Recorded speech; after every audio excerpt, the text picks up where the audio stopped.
அம்மாபட்டத்தில் இஸ்லாமிய பெண்ணுடைய ஹிஜாபு கிழித்து அவங்களோட அடித்த விஷயம் தான் இன்றைக்கி சோஷியல் மீடியாவில் ரொம்பவும் பரவலாக பேசப்பட்டு வருது. என்ன நடந்துச்சு அப்படின்னா, அம்மாபட்டணத்தில் ஒரு பள்ளிவாசலில் ஆண்டுதோறும் சாப்பாடு கொடுத்துட்ருக்காங்க. அதில் கடைசி 2 ஆண்டுகள் இந்த டோக்கன் குளறுபடி ஏற்பட்டிருக்கனால இந்த முறை ஸ்மார்ட் கார்டு அடிப்படையில் டோக்கன் கொடுத்துருக்குறாங்க.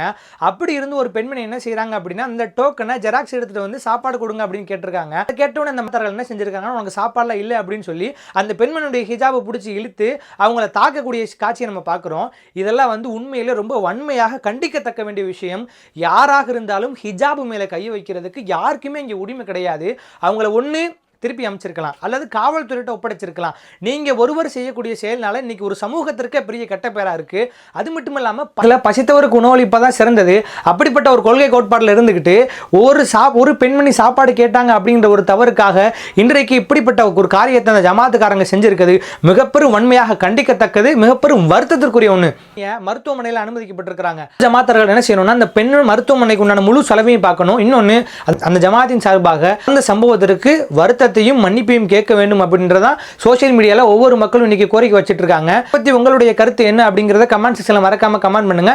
இது மாதிரியான செய்திகளை தெரிஞ்சு கொள்றதுக்கு ஃபோக்கஸ் ஆன் சொசைட்டி என்ற யூடியூப் சேனலை சப்ஸ்கிரைப் செஞ்சுக்கோங்க. நன்றி.